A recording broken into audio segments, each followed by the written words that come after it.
شاہ کی فرما برداری کی اور مظالم ہوئے، گرفتاریاں، چھاپے گھروں کی جو چادر اور چاردواری کا جو تقدس تھا پامال کیا جن افسران نے، تو ان کے خلاف جو ہے وہ لازمی ایکشن جو ہے وہ لیا جائے گا اور ان کے خلاف جو کارروائی ہے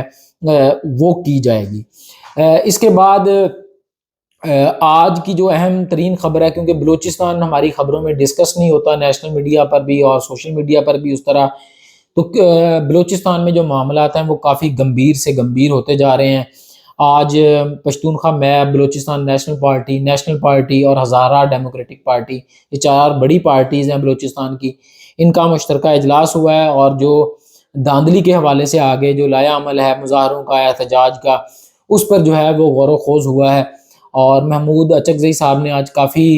جو ہے وہ سخت بیانات جو ہیں وہ دیے ہیں۔ ان کا کہنا تھا کہ جو لوگ بلوچستان سے منتخب کروائے گئے ہیں اس کے عوض 70 ارب روپے جو ہیں وہ اکٹھے کیے گئے۔ ان کا کہنا تھا کہ اگر ہمیں ہمارا حق نہ دیا گیا تو کوئی جو ٹرین ہے وہ بلوچستان میں نہیں رکے گی اور کوئی جہاز جو ہے وہ بلوچستان میں نہیں اترے گا۔ اور اسی طرح جو اختر مینگل صاحب ہیں، انہوں نے بھی جو دھاندلی کا الزام ہے وہ اسٹیبلشمنٹ پر عائد کیا۔ انہوں نے کہا کہ ہمارا جو مینڈیٹ ہے وہ آروز نے نہیں بلکہ کور کمانڈر اور سیکٹر کمانڈر جو ہے انہوں نے چوری کیا ہے۔ اور وہاں پر اس وقت پاکستان تحریک انصاف بھی احتجاج کر رہی ہے، جماعت اسلامی احتجاج کر رہی ہے، حق دو بلوچستان تحریک جو ہے وہ احتجاج کر رہی ہے، یہ 4 جماعتیں ہیں یہ بھی احتجاج کر رہی ہیں۔ تو بلوچستان میں جو معاملات ہیں وہ گمبھیر سے گمبھیر اس وقت ہوتے جا رہے ہیں، اور گزشتہ کئی روز سے وہاں پر جو ٹریفک کا نظام ہے وہ معطل ہے، کیونکہ بیشتر جو سڑکیں ہیں وہ بلاک ہو چکی ہیں۔ اس کے بعد جی آج کافی عرصے کے بعد بلاول بھٹو زرداری کی جانب سے جو ہے وہ اٹیک جو ہے وہ کیا گیا ہے، خاص طور پر مولانا فضل الرحمان اور پیر پگاڑا کے خلاف۔ ان کا کہنا تھا کہ جی جو بڑے جلسے ہیں وہ کرنا اور کام ہے، الیکشن جیتنا اور کام ہے، کیونکہ جو بڑے جلسے ہوتے ہیں اس میں مولانا کے جو جلسے تھے اس میں جو مدرسے کے بچے تھے وہ شریک ہوتے تھے، اور بچے جو ہیں وہ ووٹ کاسٹ نہیں کر سکتے تھے۔ مولانا فضل الرحمان نے 2 جو ادارے تھے بلکہ ایک پارٹی اور ایک ادارے کو تنقید کا نشانہ بنایا۔ نون لیگ کے حوالے سے نرم گوشہ انہوں نے رکھا، لیکن جو آصف علی زرداری سے ان کو مفاہمت کے بادشاہ کی جگہ انہوں نے مفادات کے بادشاہ کا نام دیا تھا، تو جس کا جواب جو ہے آج پھر بلاول بھٹو زرداری صاحب نے جلسے میں دیا۔ تو انہوں نے کہا کہ میں نے ایک سیٹ چھوڑنی ہے، مولانا اور پیر پگاڑا وہاں سے آ کر الیکشن لڑ لیں، تو میں چیلنج دیتا ہوں، پتہ لگ جائے گا کہ کون کتنا کامیاب ہے اور کون کتنا جو ہے وہ الیکشن کے حوالے سے ناکام ہے۔ تو کافی انہوں نے آج گولہ باری کی پیر پگاڑا صاحب کے خلاف اور مولانا فضل الرحمان کے خلاف، اور انہوں نے دونوں کو چیلنج کیا کہ میں ایک سیٹ چھوڑ رہا ہوں، وہاں سے آپ آ کے الیکشن لڑیں تو آپ کو پتہ چل جائے گا کہ الیکشن میں کون کامیاب ہوتا ہے۔ اس کے علاوہ جی آج جو عمران خان صاحب کے حوالے سے محمود اچکزئی نے ایک بہت بڑا بیان دیا جس کو میرا خیال ہے ڈسکس کرنا ضروری ہے۔ انہوں نے بھی آج گواہی دی، پہلے بھی وہ گواہی دے چکے ہیں، آج بھی گواہی دی انہوں نے کہ بالکل ہم اپنی شکست تسلیم کرتے ہیں، لیکن جو ووٹ ہے وہ عمران خان کو ملا ہے، وہ کسی اور پارٹی کو نہیں ملا، اور عمران خان کے جو امیدوار تھے ان کو ہروایا گیا ہے، اور وہ اگر جیتا ہے تو یہ اس کا مینڈیٹ تسلیم کیا جائے۔ ہمارے ان سے اختلافات ہیں وہ برقرار رہیں گے، لیکن جس کا مینڈیٹ ملا ہے وہ مینڈیٹ جو ہے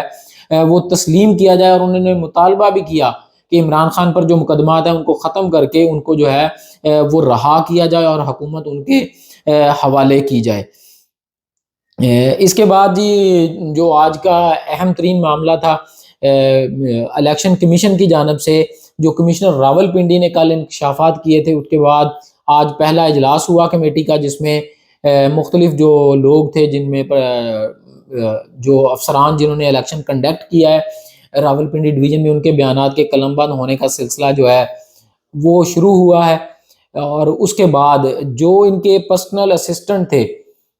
کمشنر راول پنڈی کے، ان کے گھر پر چھاپا مارا گیا ہے اور ان کو گرفتار کر لیا گیا، اور ان کی جو اہلیہ ہیں انہوں نے پریس کانفرنس کیا کہ کس انداز میں جو ہے وہ پولیس اور جو دیگر ادارے کے لوگ تھے وہ گھر میں داخل ہوئے، توڑ پھوڑ کی گئی،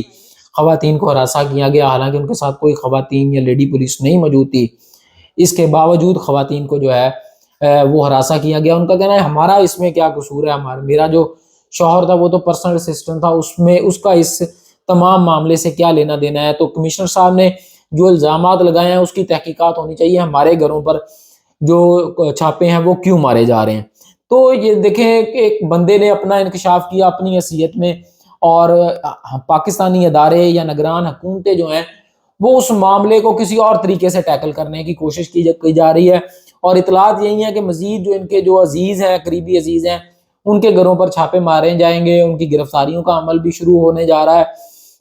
اور پھر ان سے پریس کانفرنس، جو پہلے ہم سلسلہ دیکھتے تھے کہ اغوا ہوتا تھے اور پھر اغوا برائے پریس کانفرنس والا جو معاملہ تھا وہ دوبارہ اس سلسلے میں بھی شروع ہونے جا رہا ہے کہ ان سے بیانات دلوائے جائیں گے کہ جی یہ کرپٹ تھے اور ان کے تحریک انصاف کے ساتھ تعلقات تھے، انہوں نے یہ پیسے لیے، وہ پیسے لیے، فلاں جگہ فلاں سے ملے۔ تو اس طرح کا جو لایا عمل ہے وہ آگے اپنانے کی کوشش کی جائے گی،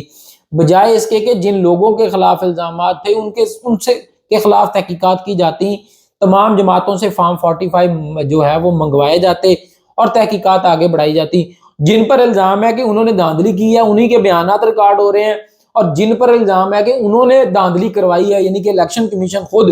وہ جو ہے وہ بیان ریکارڈ کر رہا ہے۔ تو یہ دودھ کی رکھوالی بلے کو بٹھانے والی بات ہے کہ جن پر الزام ہے وہ خود ہی تحقیقات کر رہے ہیں، جنہوں نے کی ہے وہ اپنا جو ہے وہ بیان ریکارڈ کروا رہے ہیں، اور جو پرسنل اسسٹنٹ ہیں یا دیگر جو لوگ ہیں ان کے گھروں پر چھاپے مار کر اب ان کو بلیک میل کیا جا رہا ہے کہ وہ ان کے حوالے سے بیانات دیں، اور تاکہ یہ جو پریس کانفرنس تھی اور یہ جو تمام معاملہ اٹھا کہ اپنے گھر کے لوگوں نے گواہی دی کہ جو دیکھیں تمام سیاسی جماعتیں اس وقت تک تحریک انصاف کے مینڈیٹ کی گواہی دے چکی ہیں، جماعت اسلامی کی بات کی جائے، ANP کی بات کی جائے، اختر مینگل صاحب کی بات کی جائے، تحریک لبیک کی بات کی جائے، محمود اچکزئی کی بات کی جائے، آزاد امیدواروں کی بات کی جائے، سب نے حلفیہ بیان دیا کہ ہمارے حلقوں میں تحریک انصاف جیتی۔ مصطفیٰ نواز کھوکھر نے گواہی دی اسلام آباد کی تینوں حلقوں کی کہ کیونکہ وہ وہاں سے الیکشن لڑے تھے کہ تحریک انصاف میرے فارم 45 کے مطابق جیتی ہوئی ہے۔ احسان اللہ وقاص نے ملک ظہیر کھوکھر کی گواہی دی کہ وہ جیتے ہوئے تھے، وہاں سے تاتارڑ کو جتوا دیا گیا، بجائے اس کے کہ وہ فارم 45 منگوائے جائیں اور ایک طریقہ کار کے مطابق تحقیقات کی جائیں، بجائے اس کے وہی جو ایک پرانا روایتی طریقہ کار ہے کہ اپنی کمیٹی بنا کے جن پر الزام ہے انہی سے تحقیقات کا جو سلسلہ ہے وہ شروع کروا دیا گیا، اور اس سے بھی اب نگلتا ہوا کچھ نظر نہیں آ رہا۔ وہی پریس کانفرنس ہوں گی ملازمین کی، قریبی عزیزوں کی، اور وہ الزامات لگا کر معاملے کو جو ہے وہ کھڈے لائن لگا دیا جائے گا۔ تو یہ تھی جی آج کی کچھ ہماری اہم اپڈیٹس۔ کل انشاءاللہ دوبارہ اپنے ولاگ میں کے ذریعے آپ سے ملاقات ہوگی، تب تک اپنا بہت سا خیال رکھیے گا۔ اللہ نگہبان۔